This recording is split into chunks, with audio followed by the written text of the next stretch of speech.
লা তাজাসসু, তোমরা মুসলমানের পিছনে গোয়েন্দাগিরি করো না।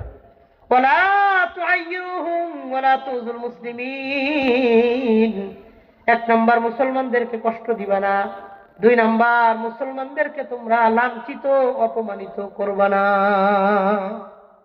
মুসলমানদের অপমান করা যায় না। হ্যাঁ, একজন রিক্সাওয়ালা হোক, রিক্সাওয়ালার একটা আত্মমর্যাদা সম্মান আছে না নাই? বলেন, রিক্সাওয়ালার যে আত্মমর্যাদা, এই মর্যাদা সম্মানটা তাকে দিচ্ছেন কে? ওই সম্মান আপনি নষ্ট করেন না। নবী বললেন লা তুআইয়িরুহুম, মুসলমানের সম্মান রক্ষা করা মুসলমানের জন্য ফরজ, মুসলমানদের অপমান করা যাবে না।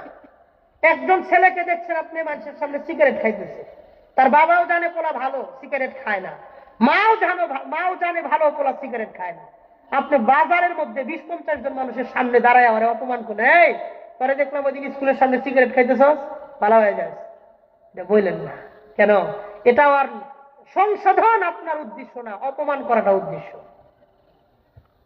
কথা বলেন, তাহলে কি করতাম হুজুর? কিছু কইতাম না, কইবেন, সিস্টেম আছে, কাছে ডাইকে নিয়ে আসেন, দুজন মুরব্বীর সামনে সংক্ষিপ্ত পরিসরে বলেন, তাইলে বোঝা যাবে আপনি আর সংশোধন চান, অপমান চান না। তাহলে দুইটা জিনিস, একটা হলো সংশোধন, একটা হলো অপমান। অপমান কোনটা, সংশোধন কোনটা, এটা বুঝা করতে হবে। কথা ঠিক আছে নি? আল্লাহ আমাদের বোঝার তৌফিক দান করে। কারণ কি নবী বলেন, দেখেন, এক নম্বর তোমরা মুসলমানদেরকে কষ্ট দিবা না, দুই নম্বর মুসলমানদেরকে অপমান করবা না, তিন নম্বর নবী বলেন ওয়ালা তাত্তাবিউ আওরাতিহিম, তোমরা মুসলমানের দোষ তালাশ করবা না। কেন? ফাইন্না মান তাতাব্বা আওরাতা আখিহিল মুসলিম, কারণ যেই ব্যক্তি মুসলমানের দোষ তালাশ করবে, তাতাব্বা আল্লাহু আওরাতাহু, ওই ব্যক্তির দোষ স্বয়ং আল্লাহ নিজে তালাশ করবে। যে মুসলমানের দোষ তালাশ করবে, আল্লাহ তার দোষ তালাশ করবেন। নবীজি বলেন ওয়ামান তাতাব্বা আল্লাহু আওরাতাহু, আর যার দোষ আল্লাহ তালাশ করেন, ইয়াফযাহু ওয়ালাউ ফি জাওফি রাহলিহি, ওই ব্যক্তিকে তার নিজের ঘরের মানুষের সামনে আল্লাহ অপমানিত করে দেয়। নিজের ঘরের মধ্যে আল্লাহ তার অপমান করে ছাড়বে। আপনি মানুষের দোষ তালাশ করবেন, আপনার স্ত্রী আপনার মূল্য দিবে না, বলবো যে আমি জানি না তুমি কিরকম মানুষ। কথা বলেন, নবীজির কথা।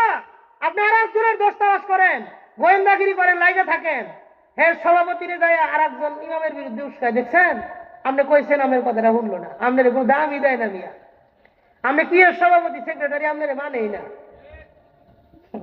দিনের বেলায় একজনের কাছে গিয়ে আমি আমনের লোক, রাত্রিবেলা আর একজনের কাছে গিয়ে তাই হুজুর আমি আমনের লোক। বলেন আছে না নাই? আচ্ছা, এটা করা যাবে না। আল্লাহ ওই ব্যক্তির দোষ তালাশ করবে, তার ঘরে তার পরিবারের কাছে তাকে অপমানিত করবে, এটা নবীজির বক্তব্য। তিনটা কথা শুনলাম। দোষ, যারা গোয়েন্দাগিরি করে, নবী বললেন তাদের চোখ ফুটা করে দাও, নবী বললেন আমি জানলে আমি ফুটা করে দিতাম তোমার চোখ। তিন নাম্বার, যারা গোয়েন্দাগিরি করে মানুষের দোষ তালাশ করে, আল্লাহ তার দোষ তালাশ করবে, আর আল্লাহ যে ব্যক্তির দোষ তালাশ করবে, ওই ব্যক্তিরে তার ঘরের পরিবারের লোকের কাছে আল্লাহ তাকে লাঞ্ছিত করবে। আল্লাহ বোঝার তৌফিক দান করে।